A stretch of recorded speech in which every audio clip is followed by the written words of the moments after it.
사랑하는 성도 여러분, 7월 28일 주일 아침입니다. 하나님 은혜와 평강이 함께하기를 축복합니다. 좋아요, 구독 꼭 눌러주세요. 우리 천만 성도 큐티하는 그날까지 함께 달려가도록 하겠습니다.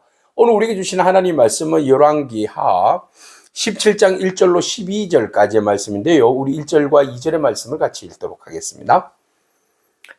유다의 왕 아하스 제12년에 엘라의 아들 호세아가 사마리아에서 이스라엘 왕이 되어 9년간 다스리며 여호와께서 보시기에 악을 행하였으나 다만 그 전 이스라엘 여러 왕들과 같이 하지는 아니하였더라. 아멘.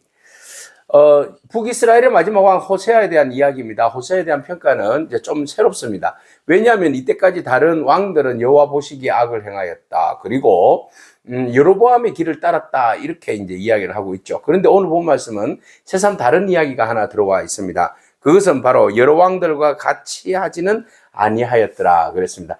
그렇다면 완전 그가 쇄신해서 변화되었을까요? 그가 완전히 북이스라엘을 종교 개혁을 했을까요? 그랬으면 참 좋았다라는 생각이 듭니다. 하나님께서 원하시는 바가 바로 그거죠. 그래서 그들의 왕들의 길을 따르지 아니하고 다윗의 길을 따르며 하나님의 뜻 가운데 개혁하며 하나님 앞으로 돌아왔더라. 이렇게 마무리가 되었더라면 북이스라엘에 대한 하나님의 희망이 계속되어졌을 거고 그 나라가 망하지 않았을 겁니다. 그런데 계속해서 그 악습이 잠재적으로 쌓여 있었던 것이 터지고 말았던 것이죠. 결과적으로 호세아는 그것을 막을 길이 없습니다.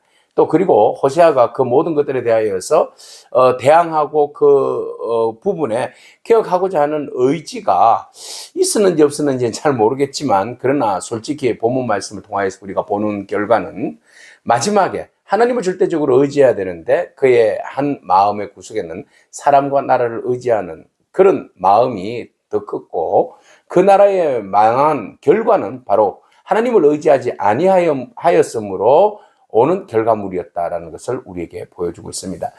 다른 왕들과 같이 아니했다는 참 좋습니다. 그렇지만 근본적으로 그가 의지하고 바라보고 순종해야 할 대상이 누구인가라는 질문에 대해서는 그가 바로 오판을 내려서 결국은 나라가 망하게 되는 거죠. 자, 그는 먼저는 그 강대국 아시리아를 섬기게 됩니다.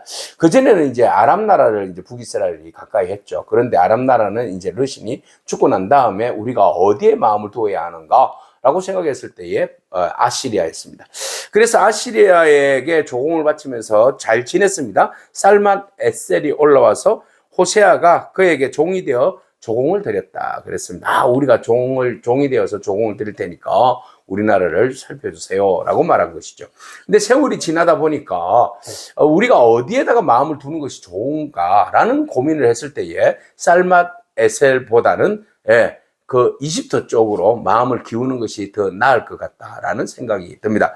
그래서 조공 바치는 것을 중간에 중도하고 애굽의 왕 소에게 사자를 보내서 해마다 아시리아 왕에게 조공을 바쳤던 것을 이제 배반하고 그 이집트와 함께 연합을 맺는 것이죠.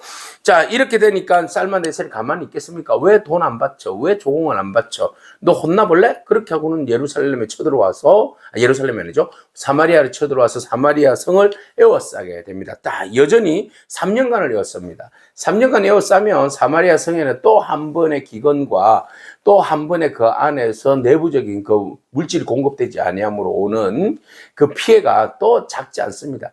그뿐만 아니라 오늘 본문 말씀을 보니까 사마리아가 결국은 점령을 당하게 되는데 배반함을 보고 그를 옥에 감금하였다. 호세아가 옥에 갇히는 일이 벌어지게 되죠. 자, 왕이 옥에 갇혔습니다. 그러면은 북이스라엘 위기는 더욱더 심각해지게 되는 것이죠. 결국은 호세아 9년, 제9년, 마지막 9년 차에 이르러서는 사마리아가 점령당하고 맙니다. 그리고 사마리아에 있었던 수없이 많은 사람들이 또한 한 번 더 아시리아로 끌려가게 되었고 그 아시리아에 있는 고산 강가에 있는 할라와 하볼과 메대 사람의 여러 고을로 이렇게 이제 사람들이 흩어지게 됩니다. 자, 결국 그렇게 해서 그 나라가 망하였어요. 자, 나라가 망한 그 결과물에 대하여서 오늘 열왕기하 기자는 우리에게 메시지를 전해주고 있습니다. 한 왕이 마지막으로 북이스라엘에 대하여서 새로운 쇄신을 일으켜서 나라가 개혁되어졌으면 참 좋았다라는 생각이 듭니다만은, 그러나 그가 열심을 내긴 열심히 낸 것 같아요. 그렇지만은 그 열심이 무엇을 향한 열심이었는가? 사람을 향한 열심이었나? 하나님을 향한 열심이었나? 사람은 그를 그렇게 좋게 평가할 수도 있습니다. 그러나 우리가 누구에게 절대적인 평가를 받아야 되는 겁니까? 하나님께 받아야 되죠. 우리가 사람에게 인정받는 것도 중요하지만 더 중요한 것은 하나님께 인정받는 것이 더 중요한 것이죠. 그리고 이왕 개혁할 거라면, 네, 하나님의 말씀을 따라서 개혁했더라면 더 낫지 않았을까라는 생각이 드는 것이죠. 그리고 이왕 연대하여서 마음을 둘 거라면 아시리아가 아니라 애굽이 아니라 하나님을 의지하는 것이 우리의 도움이요 힘이 되는 것이죠. 자, 그 이후에 이제 북이스라엘이 망할 수밖에 없었던 모든 일들에 대하여서 종합적으로 정리를 합니다. 왜 하나님께서 북이스라엘에 대하여서 남유다에 대해서 관심이 있는가? 그것은 애굽에서 그들을 구원해내신 분이 하나님이시기 때문에 그렇습니다. 그래서 오늘 본문 7절에는 그런 이야기를 합니다. 애굽 땅에서 인도하여 내사 애굽 왕 바로의 손에서 벗어나게 하였다. 그리고 하나님 여호와께 죄를 범하고 또 다른 신을 그들이 그 이후에 범하게 되었다. 하나님께서 애굽에서 구원해 냈는데 그들은 오히려 다른 신을 섬기고 하나님을 경외하지 않았다. 결국은 이스라엘 자손 앞에서 쫓아내신 이방 사람들의 규례와 이스라엘의 여러 왕들이 세운 규례를 따라서 행했다라는 것이죠. 이것이 죄다. 그러니까 애굽에서 구원하여 주신 그 하나님의 은혜를 잊어버리고 이방신을 쫓고 또 이방에 있는 그 규례대로 그 뜻을 따라서 살아갔다라는 겁니다. 그러니까 하나님의 통치와 다스림을 인정하지 않았다는 겁니다. 결국 그렇게 해서 북이스라엘 망하게 되는데 그 악이 점차로 불어났습니다. 불의를 행하여서 그들이 결국은 하나님을 배역합니다. 그리고 성읍마다 그들의 성을 짓고 성이 있는 곳곳마다 무엇을 세웁니까? 산당을 세우고 오히려 모든 산 위에 푸른 나무 아래에 목상과 아세라상을 세웁니다. 자, 여호수아를 통하여서 그들이 가는 곳곳마다 산당을 제거하고 목상을 제거하고 우상을 제거하라고 말씀하셨는데 오히려 이들이 가나안 땅은 점령했지만 오히려 그들의 종교에 의해서 가나안 종교에 의해서 점령당하고 만 것이죠. 오히려 자기들이 스스로가 가나안 땅에 목상과 아세라상을 산당을 짓고 그것을 예배하고 숭배했다는 겁니다. 그러니 하나님 마음이 얼마나 아팠겠습니까? 차라리 애굽에 종살이 되었을 때에 그 모습 그대로 던져놔 두었더라면 이런 일은 없었을 텐데 왜 하나님께서 그들을 종살이 되었던 그때에 그들을 구원하여 내어서 이렇게 새로운 땅, 새로운 신천지인 바로 그 가나안 땅으로 하나님께서 이끌어 주셨는데 그러면 하나님의 통치와 다스림 속에서 그의 나라를 확대하고 잘 다스려야 되죠.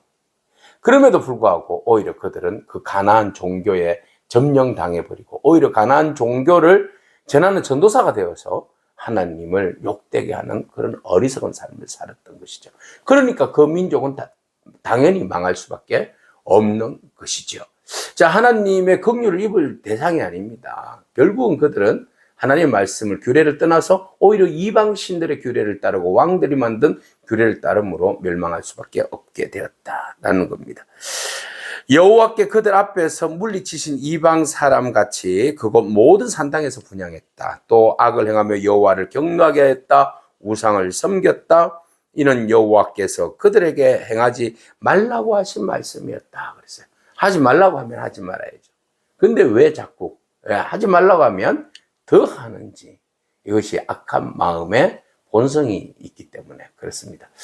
오늘 우리가 이런 우리의 연약함을 알고 우리의 이런 악함을 알고 우리 스스로가 주님의 은혜를 구하면서 하나님의 도우심을 구하며 새롭게 쇄신하고 변화되어지는 끊임없이 개혁하는 그런 저와 여러분에게 축복합니다. 하나님께서는 구하고 찾고 두드리는 자들에게 은혜를 베풀어 주십니다.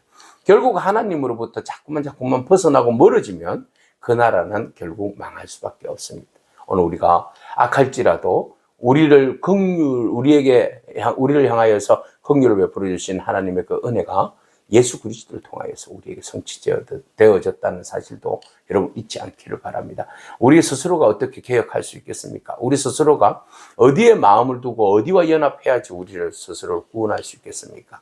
아무것도 우리를 구원시킬 수가 없죠. 오직 예수 그리스도의 긍휼하심과 그분과의 연합을 통하여서 우리가 죄에서 구원함을 받고 하나님의 온전하신 그런 백성으로 자리매김할 수 있는 것이죠. 여러분, 오직 우리 안에 있는 모든 나 중심의 우상을 벗어버리고 예수 그리스도와 함께 진리 안에서 기뻐하며 하나님께서 뜻하시는 말씀 따라서 순종하며 승리하는 그런 저와 여러분이기를 축복합니다. 아멘. 기도하겠습니다. 주님 감사합니다. 연약한 저희들이 만연한 그 죄로 인하여서 악으로 인하여서 멸망받았던 저희들입니다.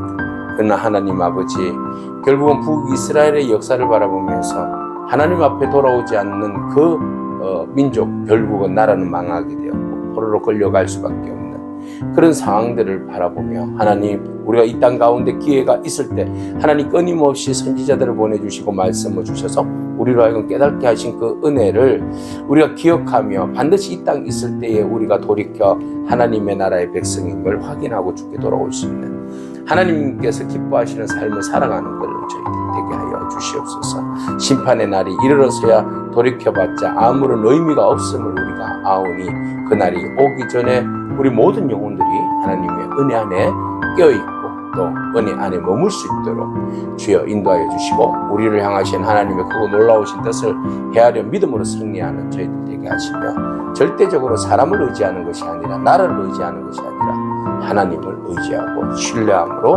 나아가는 복된 저희 인생 되게 하여 주옵소서. 예수님의 귀하신 이름으로 기도합니다. 아멘. 오늘도 믿음으로 승리하길 축복합니다. 아멘.